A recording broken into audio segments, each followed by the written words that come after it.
Isaiah 34. You nations, come here and listen. You peoples, pay attention. Let the earth and all that fills it hear, the world and all that comes from it. The Lord is angry with all the nations, furious with all their armies. He will set them apart for destruction, giving them over to slaughter. Their slain will be thrown out, and the stench of their corpses will rise. The mountains will flow with their blood. All the stars in the sky will dissolve.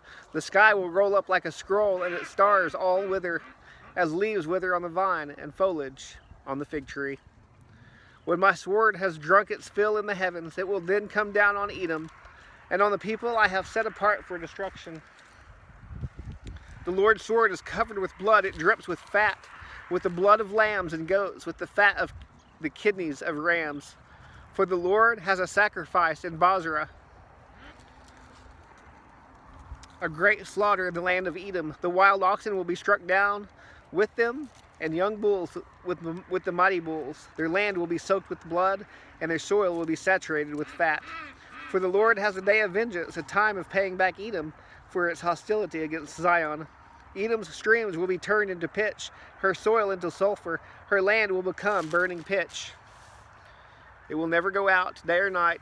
Its smoke will go up forever. It will be desolate from generation to generation. No one will pass through it forever and ever.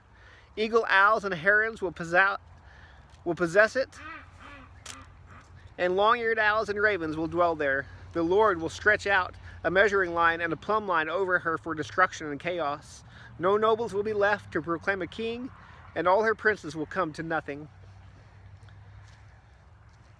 Her palaces will be overgrown with thorns, her fortified cities with thistles and briars. She will become a dwelling for jackals, an abode for ostriches. The desert creatures will meet hyenas, and one wild goat will call to another. Indeed, the night birds will stay there and will find a resting place. Sand partridges will make their nest there. They will lay and hatch their eggs, and will gather their broods under their shadows.